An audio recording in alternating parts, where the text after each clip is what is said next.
Chapter 30. Cam. Outside, the first traces of day were beginning to gray the horizon as morning worked to beat back night. Across the parking lot, 3 men hurried toward the building. They ran, hunched over, trying to watch in every direction at once.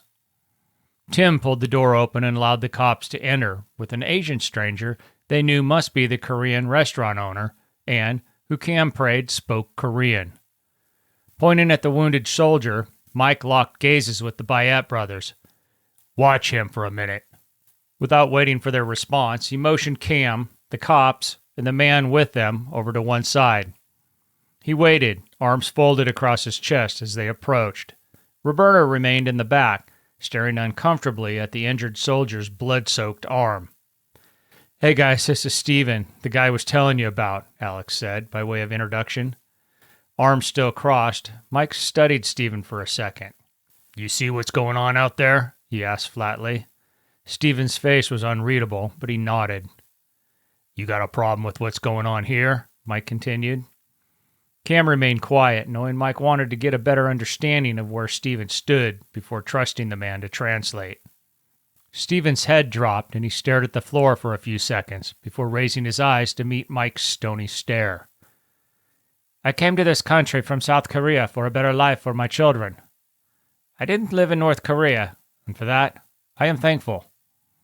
I don't think America realizes the evil that is here now. I do. So no, I don't have a problem with what you're doing, and yes, I will help in any way I can." "Great. Let's get to work," Mike answered back. Steven held up a hand. "One last thing for all of you." His voice took on a grave tone. "You must be ready to give up everything. To die if needed." He pointed toward the KPA soldier. "They are, and you must be too." Cam knew what he was driving at. America had grown soft, unused to going in without a meal or experiencing any hardship, for that matter. The last generation to suffer real hardship was his grandparents, and most of them were either dead or irrelevant when it came to the fight America now faced. "Let's go talk to this guy," Mike said, moving toward the back of the warehouse. Manny caught Mike by the arm. "What exactly are you going to do?" he asked softly. Cam caught Manny's brief inquiry and stopped dead in his tracks. "Whatever it takes to find out where my wife and kids are," he growled, glaring at the overly inquisitive cop. Mike squared up on Manny, hands on his hips. "You got a moral issue here, or you just can't stomach what you're imagining may happen? There's a difference, you know. I can respect the latter, but not the first. You want to step outside while we do what has to be done, that's fine, but don't try to interfere. You've got no allies in this fight, Manny." Cam stared at Manny, his temper threatening to boil over. Finally, he spun away and stalked off to the back of the warehouse. He stopped in front of the wounded KPA man and glared down at him. The man's eyes were glazed, and he was clearly in shock. That didn't mean he wasn't frightened and in great pain. The look on his face made that evident. Cam waited impatiently as Manny headed in the opposite direction, pushing his way through the front doors. "What the hell's wrong with your boy?" Cam probed as Alex neared him. Alex heaved a sigh and shook his head. Mike caught Roberta's uneasy look and jutted his chin at the front door. "Why don't you and Roger run along with Manny while we get to work here?" Wordlessly, Roger and Roberta left them alone with the wounded KPA soldier. "Ask him where he took the woman and 2 children last night," Cam ordered, getting right to the point. Steven loomed over the injured man. Their eyes met, and for the briefest of moments, the KPA soldier's eyes showed a glimmer of hope. It faded almost as quickly as it had appeared when he read the eyes of his fellow Korean. The soldier had been indoctrinated from the cradle to loathe and distrust his South Korean neighbors, and it was clear the South Korean man in front of him was no brother of his. Steven spoke in Korean, stringing together a long, harsh series of words none of the Americans could understand. The wounded soldier muttered a few words, but Steven cut his response off short and lashed out with a foot, brutally kicking the soldier in the face. "Whoa!" Mike grabbed Steven and hauled him away. The soldier's mouth gushed blood, adding yet another leak to his already battered body. "You act as a translator, that's all," he snapped. Steven fumed, his hands balled into fists. "He called me a traitor and said something about my mother," Well, I guess he had that coming then, Mike muttered. Ask him again, but ask him where they're keeping prisoners taken from this area. Stephen composed himself and once again spouted off with a litany of words no one else could comprehend. When the soldier lowered his gaze to his lap and didn't answer, Mike stepped forward and used the toe of his boot to not so gently get the man's attention by nudging his wounded arm. The man cried out as he toppled away from Mike's boot, landing on his side. Without hesitation, Mike reached down, grabbed the wounded arm, and dragged the man back into a seated position. If his wife and children's lives hadn't depended on this man telling them what they needed to know, Cam would have been sickened by the sounds that escaped the soldier's throat. He was a veteran of war and had killed men and watched others die. But what he'd never been a part of was torture, on any level. The things a man thought would be the roughest to endure weren't always the ones that ended up having the greatest impact on him.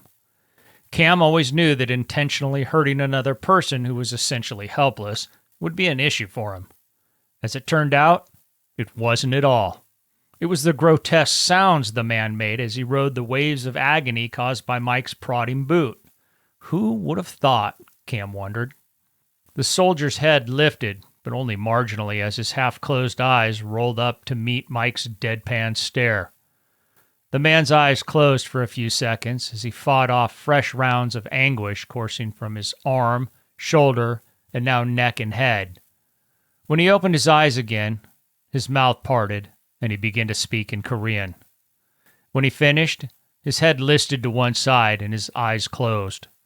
His breathing came in labored gasps, marred by an intermittent raggedness that told Cam there was a good possibility a bullet fragment had splintered off and nicked one of his lungs. Stephen turned to Cam. He says there is a racetrack in a town north of here. That is where they are keeping all prisoners from this area. Racetrack? Cam asked, unsure what to make of that incomplete bit of information. The fairgrounds in Santa Rosa, Alex interjected. How far? Alex's face scrunched up in thought. Maybe half an hour on the highway, but we can't use that, so I'm not sure. Go get Manny and Roberta, would you? Mike interrupted, looking at Alex. When Alex was gone, Mike ran a calloused hand through his longish hair and blew out through his mouth. We need to spend a little more time with this fella, Cam. Sorry, but it's got to be done so we don't walk into the business end of a buzzsaw. I'm going now. You can catch up, Cam said. He wouldn't be sitting around interviewing enemy soldiers while his family sat in some detention facility nearby. I can do this one of two ways, Mike. You can loan me a radio so we can link up when you get into the AO, or I go out and I'll see you when I see you. Mike scratched at the beard that had grown since he deployed into California. I'll give you my personal radio so we can find you once we've finished here. But I warn you, be careful. These guys aren't a bunch of goat herders who haven't evolved in 10,000 years. They're trained and dedicated soldiers backstopped by a superpower with legitimate aerial assets. I'm taking the long gun, Cam added. Mike sniffed. It's not zeroed. It doesn't have to be. If what that guy at the shop said is true, the previous owner should have a half-assed decent zero. I can build off of that. You'll need a spotter, Mike insisted. Nope, I call my own shots. How? Mike asked incredulously. The greater the distance, the more time I'll have to get back in the glass after a shot, Cam said with a wink. Mike's face contorted with concern.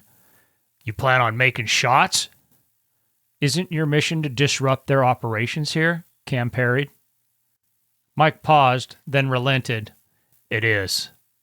The door swung open, and a hesitant Roberta poked her head in, searching for the injured prisoner. When she saw him in much the same condition she'd left him in, her face slackened in relief, and she came closer, followed by Roger, Manny, and Alex. Mike went back to having Stephen ask the injured soldier questions. Cam walked back to the warehouse to prepare his gear for the long walk to Santa Rosa. As he sat on his cot, stuffing food and other essential items into his backpack, he noticed the Bayat brothers hovering nearby. What's up? He asked. Rostam took a few steps closer. Hey, Cam, we should come with you, man. Yeah? Why's that? Cam didn't really feel like company that might slow him down or try to invoke the morality card out in the field once he started stacking bodies. Because we know this area better than any of these guys, including the 2 police dudes. We can show you a way to Santa Rosa where none of these soldiers would ever be, and we know where the fairgrounds are. Been there 1,000,000 times, Rostam insisted. Cam moved his pack to the side and drew the gunworks rifle out from under his cot and pulled the bolt into the open position. Either of you going to have a problem if I start ghosting guys up there? They shook their heads emphatically. No way, man. We want you to kill these guys. Rostam glanced over at Darian. Darian grunted, his face grave. It's like that movie with Charlie Sheen when the Russians invaded America. Cam slammed the bolt home and laid the rifle across his lap. It ain't anything like a movie. These guys are dangerous, and the consequence of a mistake means someone dies. You ready for that? Either of you take a good look at Greg or Clay after they got hit on that ambush? Rostam nodded, his eyes averted from Cam's icy stare as he grew solemn. Darian's head shook slightly, his eyes distant, as if remembering something from the past. I told both those guys not to set up there. No cover and only a little concealment. A mistake on their part, Cam pointed out, hoping his earlier point would resonate with these 2 brothers. The brothers stood there waiting as Cam thought about his options. He pointed at Darian. You can come. But you, he adjusted the aim of his finger in Rostam's direction. You stay with Mike. Rostam's expression turned bullish. No, we both come and help you. Nope, it's Darian or no one. Mike needs help, and taking both of you will hurt his work here. Plus, he's coming up that way when he's done moving out of the warehouse and sucking that KPA guy dry of all the information he has. Cam cocked his head at the brothers, gazing up at them as they stood over him. Your choice, boys. I'll come with you, Darian said quietly, giving his younger and much larger brother a shrug. He's right. We can't leave Mike hanging.